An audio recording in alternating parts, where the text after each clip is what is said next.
10가지 재앙 말씀드리다가 지난 시간에 다 못했죠. 그 출애굽기 12장 12절에 보면 이런 말씀 나옵니다. 내가 애굽의 모든 신을 응징하고 심판하리라. 그런 말씀 나오는데 그 10가지 재앙은 결국 애굽 사람들이 신봉하는 그 우상들에 대한 애굽의 신들에 대한 하나님의 응징이고 심판이라고 했습니다. 지난 시간에 6번째 재앙까지 말씀을 드렸던 것 같네요. 6번째 재앙은 그 종기, 그 악성 종기 재앙이었죠. 치료의 신인 세크멘트에 대한 하나님의 응징이라고 했습니다. 7번째, 우박 재앙입니다.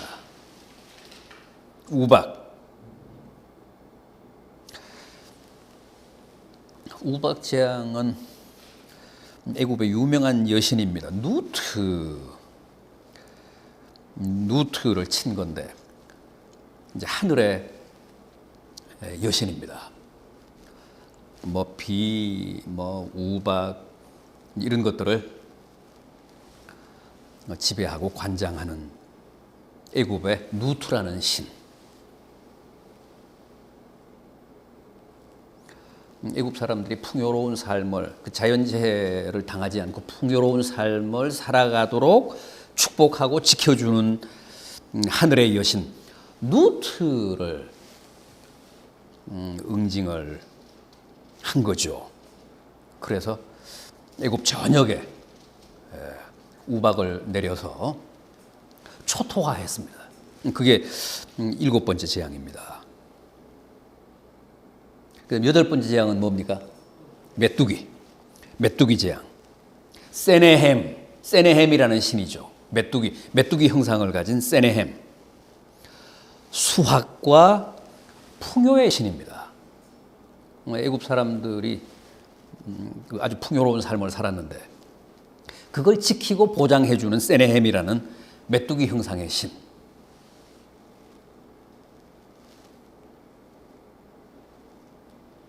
메뚜기가 애굽의 모든 초목과 농경지를 아주 초토화시켰습니다.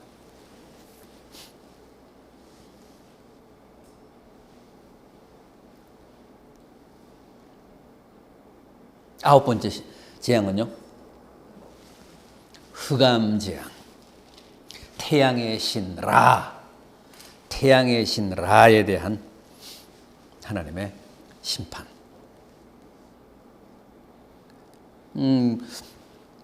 라라 그러면 아주 대단한 신입니다. 애굽 사람들에게서는 태양의 신이니까.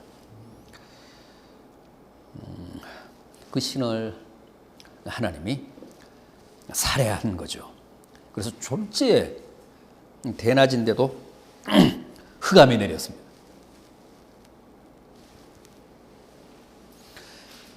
그 다음 10번째 재앙은요, 장자 재앙. 이 장자 재앙은 애굽의 최대의 신이죠. 살아있는 신. 바로 파라오를 심판하신 거죠. 바로 파라오의 장자가 죽었잖아요. 물론 이제 애굽 사람들의 모든 장자가 죽었지만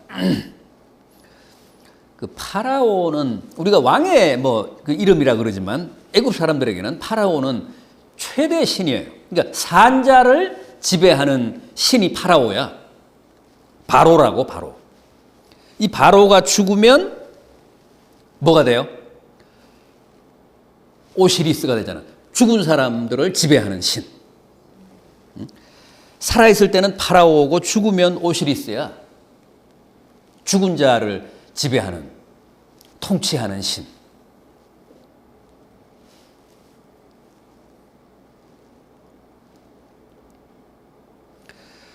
그런데 이 장자재앙은 그렇잖아요. 죽음의 신이 그 애굽 전역을 이제 쓸고 다니잖아요. 쓸고 다니다가 이스라엘 사람들은 이제 남겨두고 그 문설주에 어린 양의 피가 발린 이스라엘 집은 그냥 유월하고 넘어가고 애굽 사람들의 집에 들어가서 장자를 죽였잖아요. 오시리스가. 그러니까 이게 아주 묘한 거예요.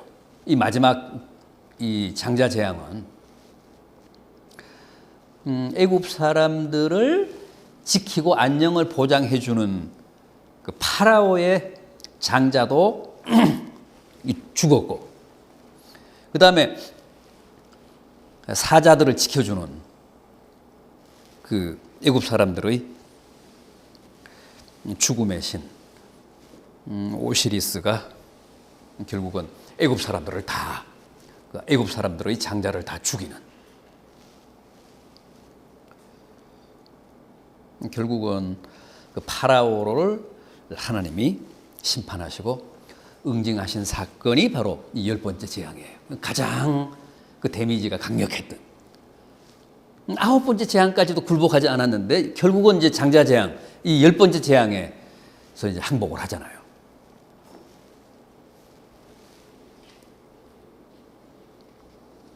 그렇게 해서 이제 출애굽이 이루어지는데, 이 마지막 10번째 재앙에서 나온 그 이스라엘의 유명한 절기가 뭐라고요?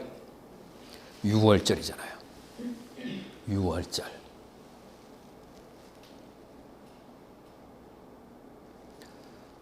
유월절이라는 게 뭐 6월에 있었던 절기라는 뜻이 아니라 죽음의 신이 오시리스가 유대인들의 집은 유월했다, 넘어갔다, 그런 그 뜻깊은 절기, 유대인들의 해방에 결정적인 역할을 한 그 사건을 기념하는 절기. 뭐 가장 큰 절기죠. 지금도 유대인들은 가장 큰 절기.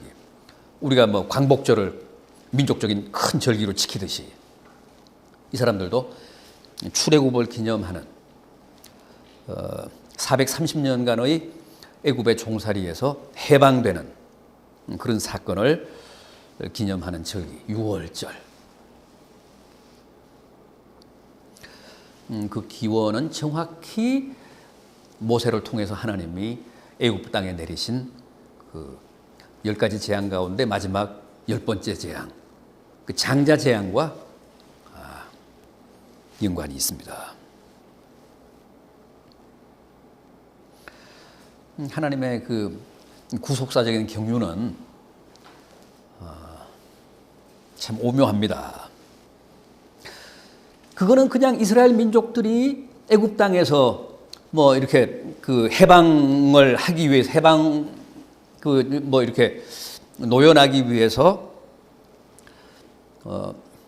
하나님이 연출하신 그런 역사적인 사건인 줄로만 알았는데, 이게 그 사건으로 끝난 게 아니라, 그리고 또 그게 뭐 전부가 아니라 그건 하나의 예고편에 불과했다는 거죠. 하나의 그 계시적 사건에 불과했다는 거지. 유월절은 결국 주님의 희생과 십자가를 계시하는 사건이었잖아요.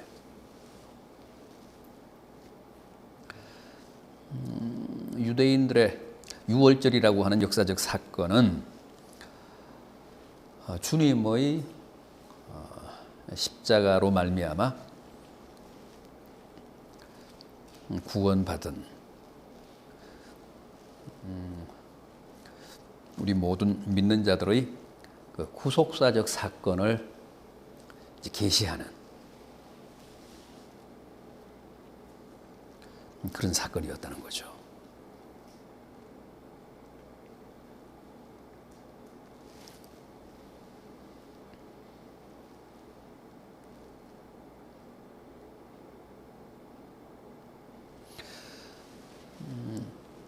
유대인들이 그때 양을 잡아서 양의 피를 문설주에 바름으로 말미암아 이제 죽음의 사자가 그 유대인들의 집을 유월했잖아요. 그러니까 그 희생양, 어린 양 때문에 구원받은 거예요.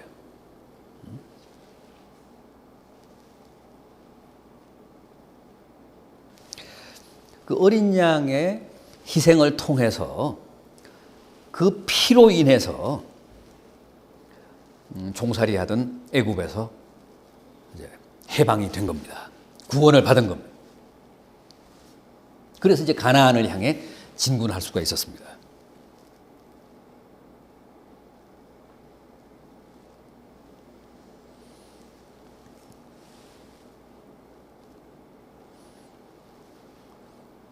그 유월절 때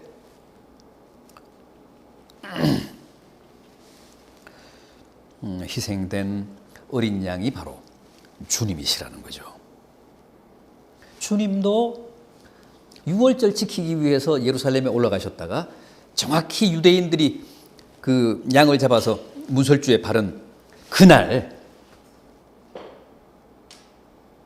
돌아가셨잖아요.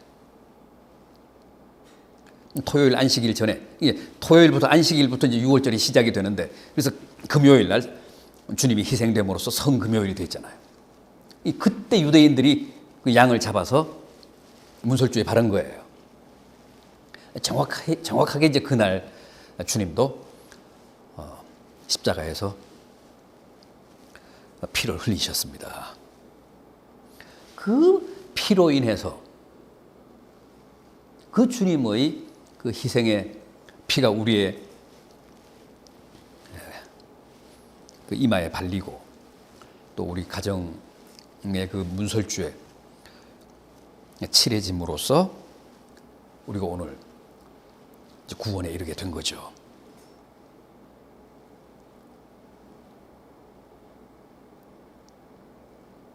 그러니까 과거 이스라엘 백성들의 그 첫 유월절 때도 그랬지만 주님의 그 십자가의 희생을 통해서도 우리가 확인할 수 있는 게 뭐냐 하면 피라는 거죠. 어린 양의 피라는 거야. 뭐 그 사람이 사실 유대인이냐 애굽 사람이냐는 중요한 게 아니고 그 집에 어린 양의 피가 그 칠해졌느냐 안 칠해졌느냐 그게 중요했던 거예요. 그러니까 유대인들이 나올 때 애굽에서 나올 때 뭐 타민족도 섞여서 나왔다 그랬잖아요. 그 사람들도 이제 그 애굽에 끌려와서 아마 종살이 하던 사람들이었을 거예요. 그러니까 유대인 사회에 같이 아마 섞여 살았겠죠. 그러다가 뭐 정보가 입수가 됐든가 아니면 유대인들하고 같은 집에서 살았거나 뭐 그렇게 해서 결국 그 사람들도 이제 구원받은 거야. 그 사람들도 이 피가 칠해진 집안에 있다가 어쨌든 구원을 받은 거죠. 그래서 이제 나올 때 같이 나왔을 거라고. 근데 제법 많았어요, 그런 사람들이. 이스라엘 백성들과 함께 섞여 살던 그 이방인들이 제법 많았다고. 그 사람들이 다 이스라엘이 출애굽할 때 같이 나왔습니다.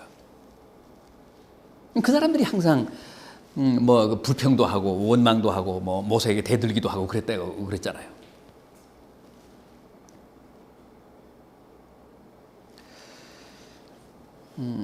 그 사건에서 또 우리가 확인할 수 있는 게 바로 그겁니다. 중요한 것은 양의 피가 칠해진 집안에 있었다는 것. 그래서 비록 유대인은 아닐지라도 구원받을 수 있었다는 것. 그리고 그 사람들이 유대인들이 출애굽할 때 함께 애굽에서 탈출했다는 것.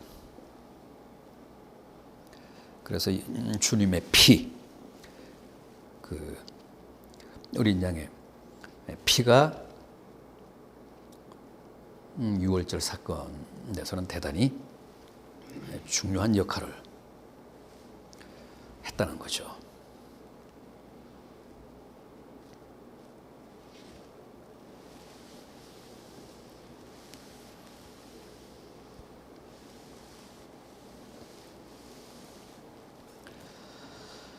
자, 10가지 재앙은 이제 거기까지 하고, 출애굽기에는 우리가 또 하나 중요한 게 나오는데 바로 성소입니다. 성막.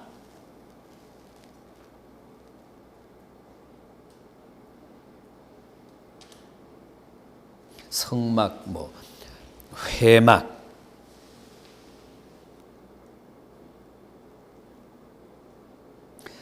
성막은 뭡니까?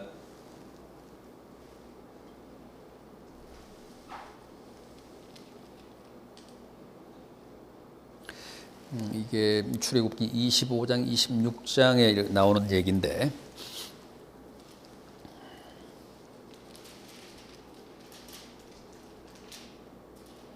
하나님을 위해서 구별된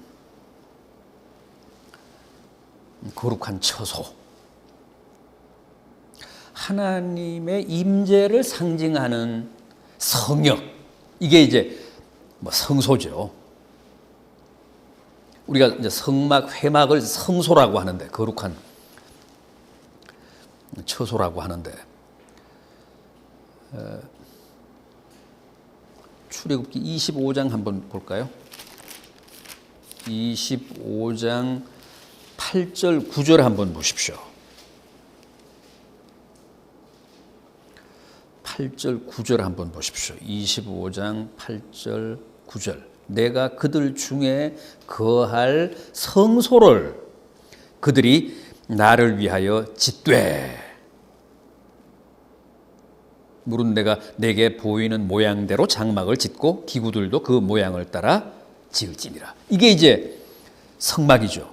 그러니까 성막은 하나님이 이스라엘 백성들과 함께 하시기 위해서 하나님이 명령하신 구별된 처소, 공간. 그래서 성소입니다. 성소. 거룩한 처소예요. 하나님이 강림하시는, 하나님이 임재하시는 거룩한 처소. 그러니까 이 25장 8절 9절에서 말씀한 것처럼 이 성소, 성막, 회막은 하나님이 확실하게 정의를 하셨어요. 이스라엘 백성들 중에 거하실 공간, 그리고 그 모든 모양이며 규격은 다 하나님이 설계도로 주셨습니다.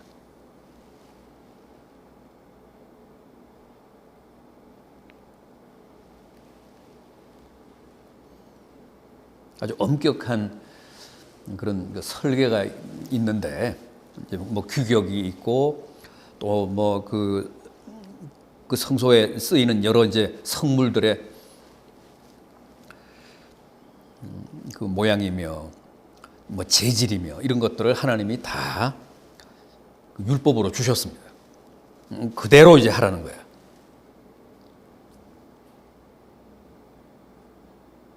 성막, 회막. 이 막이라는 말은 천막이라는 말이잖아요. 천막. 그러니까 이동식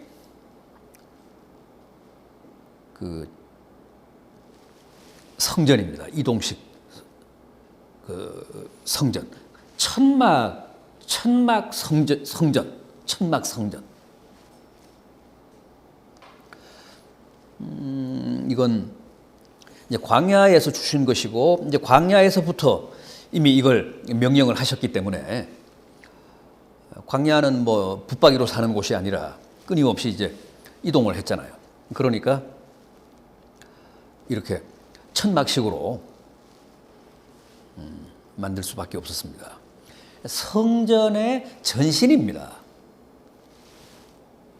성전은 뭐 고정식이잖아요. 그 예루살렘에 세워졌던 그 고정식 이제 그런 건물인데 성전에서는 그런 건물로 성전을 지을 수 없었기 때문에 광야 생활을 하는 동안 하나님이 명령하셔서 만든 이동식 성전, 예루살렘 성전의 전신.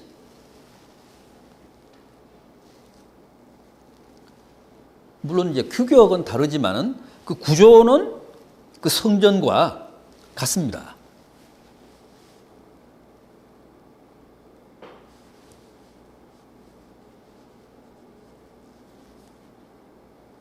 우선 이제 뜰을 이렇게 만들고, 뜰이 뭐 요즘 식으로 말하면 한 300평이 넘어요. 320평이 돼.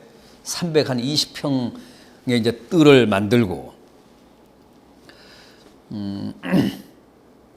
그다음 뭐 가로가 4.5m, 또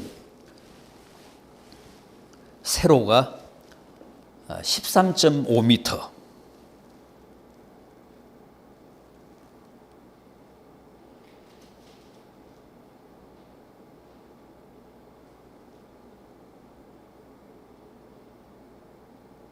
높이도 4.5m.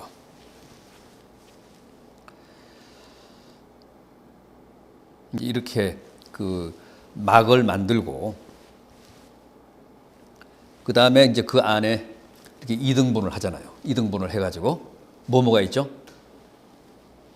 지성소와 성소가 있잖아요. 지성소와 성소. 지성소에는 뭐가 있어요? 지성소에는 소위 법궤, 뭐 증거궤, 언약궤, 그 뭐 다 같은 말이죠. 같은 것에 대한 그런 다양한 표현을 성경이 씁니다. 언약궤, 증거궤, 법궤.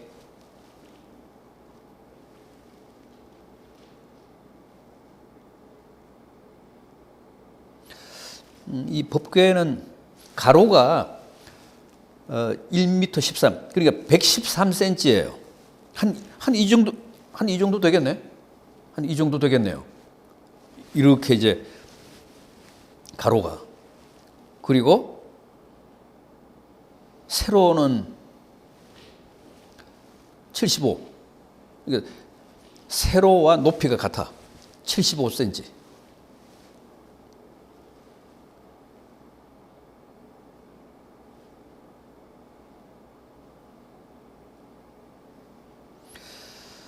조각목이라고도 하고 시띠나무, 아카시아.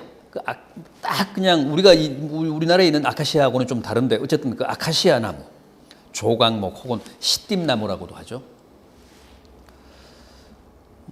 그 나무로 제작이 됐습니다. 아마 이제 그건 사막에서 제대로 이게 뭐 목재로 쓸 수 있는 나무는 그 나무밖에 없었기 때문에 아마 그 나무를 말씀하신 것 같은데, 어쨌든 그 조각목으로 만들어지고 그다음에 순금으로 이렇게 조각을 하는, 그렇게 해서 법궤를 만들었습니다. 이 성막에는 나무가 좀 필요한데, 나무가 좀 그 소용되는 부분들이 있는데 그건 다 조각목이에요. 시띠나무야.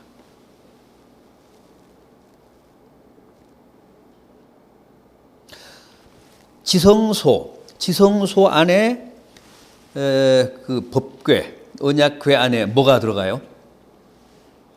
뭘 넣으라고 했어요? 법궤라는 것은 거기에 율법, 십계명 돌판이 들어가기 때문에 법궤야. 법궤라고 한 거야.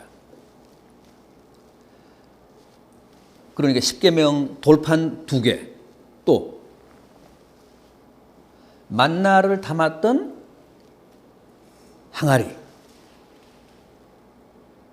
또요 아론의 쌍난 지팡이, 그 세 가지 성물이 언약궤 안에 들어가 있습니다.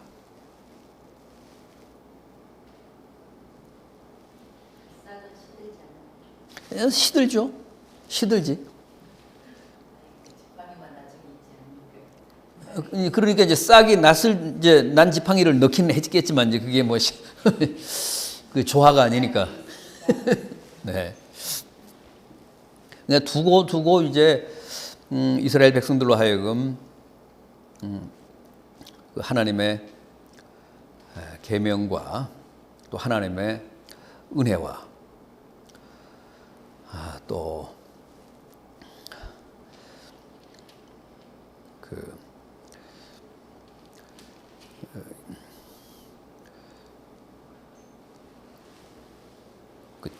제사장을 통한 하나님 경배를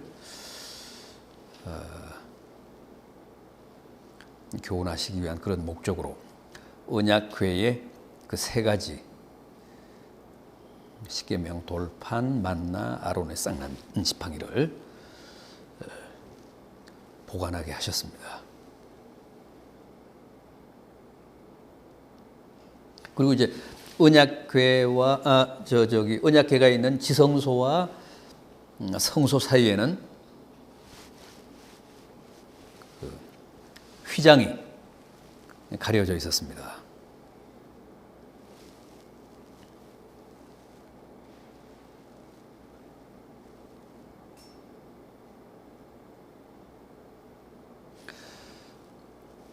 성소에는 뭐가 있었어요?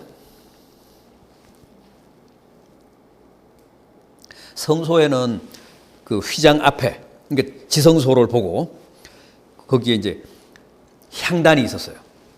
그 휘장 앞에.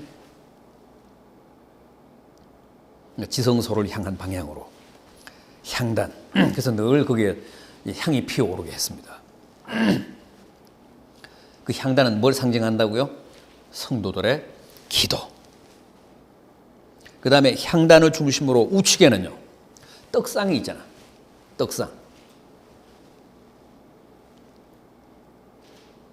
그게 이제 진설병 12개가 그 이스라엘 12지파를 상징해서 12개 진설병이 항상 이제 놓여 있는데, 그 떡상, 그 진설병은 이스라엘 12지파의 헌신과 희생과 헌상을 뜻합니다.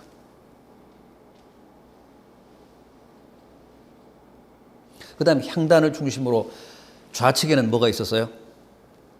등잔이 있었습니다. 그러니까 떡상과 등잔이 이제 마주보고 있는 거야.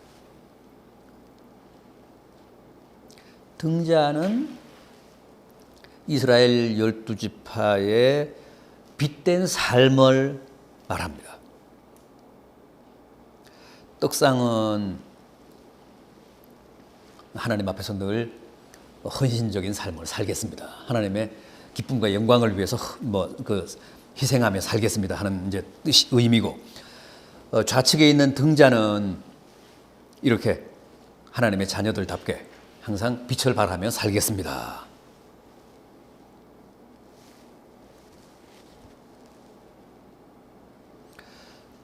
그리고 그 등잔불은 순전한, 아주 순수한, 순도 아주 100%의 감람유, 올리브유를 사용을 하게 하셨습니다.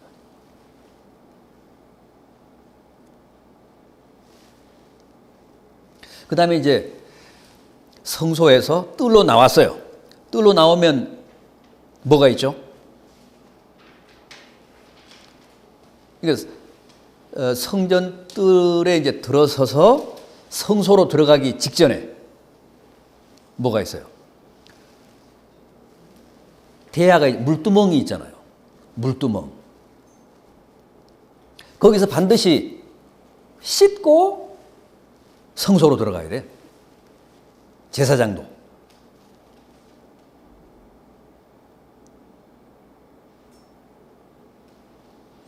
이 물두멍은 회개를 뜻합니다.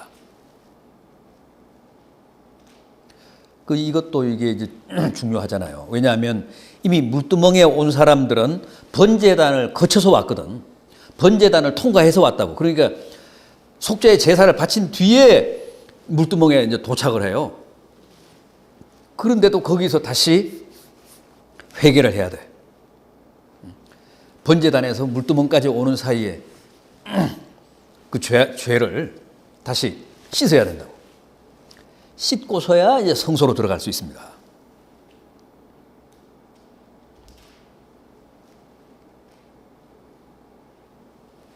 그 다음에는 뭐가 있어요? 이제 번제단. 출입문에 들어가서 이제 이렇게 성소의 뜰 가운데까지 오면 거기 이제 번제단이 있어요. 번제단에서 먼저 하나님께 제사를 드리는 거야.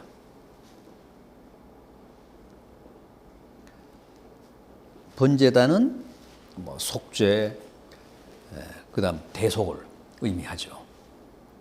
그리고 성소를 향해 가면 성소 앞에 이제 물두멍이 있어서 거기서 손을 씻고 그다음에 제사장들이 성소에 들어가는 거예요. 들어가서 떡상에 진설병도 이렇게 진설을 하고 또 등잔도 살피고 기름도 보충하고 그다음에 향단에 향도 계속 피우고. 그러니까 아주 그 정교한 의미를 다 부여해서 하나님이 이제 설계를 주신 겁니다. 요런 구조로, 요런 그 배치로 이런 그 성물들을 적소에 위치하게 해서 성막을 지어라. 그러니까 이제 후에 예루살렘 대성전을 지을 때도 이런 구조란 말이죠. 구조는 같습니다.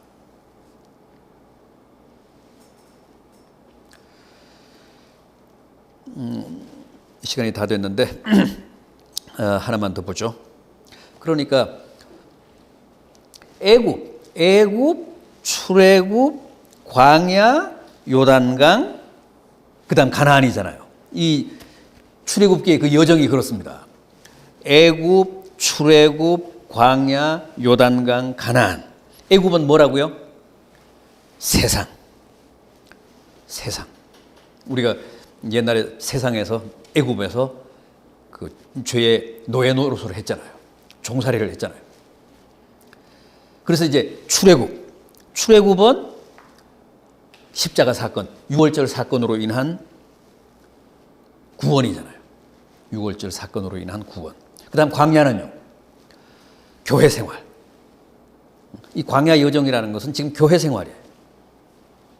교회 생활을 한다는 것은 우리가 지금 출애굽하고 이제 광야 지금 여정 중이라는 뜻이죠. 이제 이 광야 생활을 하면서 만나도 먹고 메추라기도 먹고 또 생수도 마시고 또 하나님의 구름 기둥, 불 기둥의 인도도 받고 그런 지금 이 교회 생활, 광야 생활을 하고 있는 중이고. 그다음 요단강은요. 요단강은 성도의 죽음을 의미하고 가나안은 영원한 천국을 상징합니다. 이 출애굽기의 구도는 그렇습니다. 그래서 이 출애굽기가 중요해요. 우리 이제 그 구원과 우리의 삶과 영원한 그 운명에 대한 이 축소판이기 때문에 결국은 이 이스라엘 백성들이 살아보인 이제 이런 그 여정대로 지금 우리가 살아가고 있는 중입니다. 그 우리는 지금 어디냐 하면 광야야, 광야. 앞으로 이제 남은 게 요단강, 그다음 가나안입니다. 애굽과 출애굽은 이제 겪었고, 그러니까 출애굽기를 이거 잘 보면 우리가 어떻게 살아야 되고 또 앞으로의 우리의 운명이 어떻게 될 것인가가 아주 명확하게 나와 있다는 거죠. 그런 의미, 그런 필요 때문에 출애굽기가 기록이 된 것이고 오늘 우리들에게 전승한 거예요. 오늘은 여기까지 하겠습니다.